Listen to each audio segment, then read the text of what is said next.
За чуулган завхарснаас хойш иргэдтэйгээ нийлээ ойрхон ажиллаж байгаа. Янз бүрийн санаачлага, иргэдийн гомдол хүсэлтийг хүлээж авч байгаа, уулзаж байгаа, утсаар ярьж байгаа.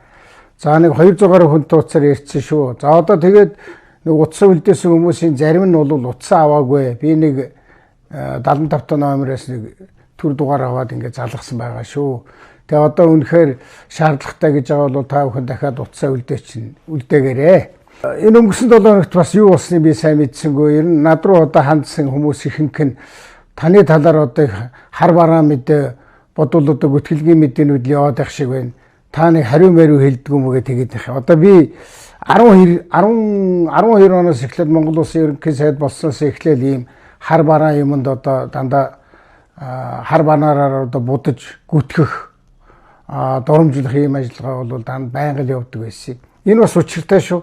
За яг 12 оноос эхэлдэг нь 12 он нам ерөнхий сайдаас унгаагч нэг хэсэг баахан харлуулсан. За дараагаар нь 17 онд намайг бүр яллагдагч болгоод тэгээ 20 онд одоо за энэ бол хэрэг биш юм байна гэж. Тэгэхээр энэ яагаад ингэж дэдин гэхлээр сая нэг юм одоо сонгуультай холбоотой юм л да. Сая нэг одоо ийм социологийн судалгаа хийсэн гэсэн одоо мөнгөтэй нөхдөөд. За тэгээд тэрийгээр нь бол Алтуй гэдэг хүн нэлээ гайгүй гарцсан. Тэгэл одоо шээс нь гоожаал. За одоо ерөөсөө Алтуйгийн эсрэг кампанит ажил өрнүүлнэ гэдэг. Ингээд нөгөө нэг 12 онд л ярьж байсан, 13 онд л ярьж байсан, тэр үед л гүтгэж байсан, тэр үед л гутааж байсан, тэр юмнуудаа дахиад одоо сэргээгээл ингээд явж байгаа юм байлээ л. Дараагаар нь хэдэн онд байна одоо энэ баг 3 жилийн өмнөөс эхлээ хөгжлийн банк гэх нэг юм гаргаж ирээл. Тэр нь одоо 20 одоо энэ ерөнхийлөгчийн сонгуульд зориулагдсан ажиллагаа л да. Одоо ингээд би 3 удаа цагаатчаад явж байгаа шүү дээ. Одоо эх 7 хоногт одоо бас дараагийн шатны шүүх хурал нь болно. Тэгэхээр энэ эсвэл одоо шүүх хурал зориулаад бас иймэрхүү юм хийдэг юм уу байж жаа гайхаад байна. Ер нь тэгээд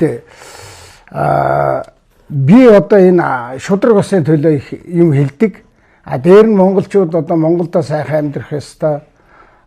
Энэ хүн шиг амьдрч ус шиг хөгжих ёстой гэж байнга ярьдаг. Тэрнийхээ төлөө бас тэмцдэг, шүүмжилдэг. Тэр нь бас их олон хүний дургу хүрэгдэм шиг байгаа.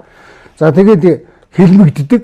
За ер нь бол сая хүртэл би ингээд энэ танаа засгийн газар 3000 км замыг энэ 2 жилийн дотор яаж тавьсан? Ямар арга хэрэгэлсэн гэдэг ингээд хүмүүс их асуудаг. За зөндөө юм асуудаг л да. Эрчим хүч 2 жилийн дотор 200 мегаваттаар яаж одоо энэ цахилгааныхаа чадлыг нэмсэн, дулааныхаа чадлыг нэмсэн гэдэг асууад байдаг байхгүй. Тэгээд тэр хүмүүсийн асууж байгаа юмд одоо нэг хальтмалт яриад авах онцгой учраас яаж гэдэг подкаст хийж гисэн. Тэгснэр нэг сонгуулиас өөр мэддэг тэнэгүүд юм аашаа.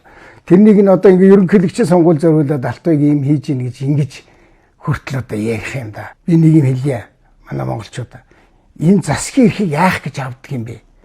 Ард түмний төлөө, ард түмний ахуйн амжиргааг дээшлүүлэх гэж, улс орныг хөгжүүлэх гэж, шудраг нийгэм тогтоох гэж ингэж л авдаг баймаар. Одоо ажиллаа хийгээч. Алтуйг яах вэ? Юу сонгуул вэ? Хаа байсан 27 он бэ?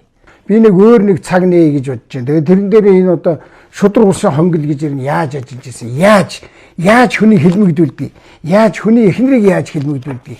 Хүний охиныг яаж хэлмэгдүүлдэг? Хав ойрхныг нь яаж хэлмэгдүүлдэг? Алтуйгтай холбоотой юм уу хамт ажиллаж байсан нөхөд засгийн газрын гишүүдэд хүртэл хэлмэгдүүлж байгаа шүү дээ. Энэ айхтар ийм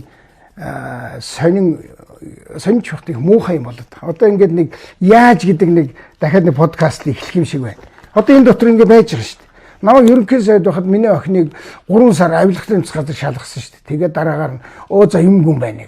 Гэтэ ингээд манай эхнэрийг хэд онд нөгөөт ерөнхийлөгч нэр дэвшнийг хэлсэн чинь манай эхнэрийг онгоцны буудлын дээрээ саатуулаад тэгээд онгоцны буудлын дээрээс хүн саатуулж ирчээд бүтэн нэг сар тэр хүнийг дуудахгүй хайждаг байхгүй. Энэ юу гэсэн үг гэхээр Алтуйгаа чи айтайхан бай. Чи яа нэг бас дэвшнэ гинэ. Тийм юм байхгүй шүү л гэж. Ийм л одоо занал хийлэл, ийм доромжлол, ийм бүтгэлгийн дунд би 14 жил явж байгаамаа. Би нэг юмны төлөө зорьсон, тэрнийхээ төлөө зүтгэн хүн болж төрсөн их Монгол хүн болж төрсөн их. Тэр мэн бидний үр хүүхэд шудраг ийм нийгэмд амьдрах ёстой. Дарга нарын хүүхдүүд, баячуудын хүүхдүүд, ядуучуудын хүүхдүүд гэж өөр байх ёсгүй. Бүгдээрээ сайхан шудраг байх ёстой. Тэрний төлөө тэмцдэхээрээ тэмцэн Монгол хүн Монголдо сайхан амьдрах ёстой. Тэрний төлөө бас дахиад боломж олддог бол их юм хийх бодолтой.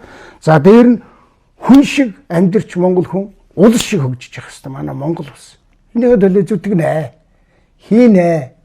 Явнаа.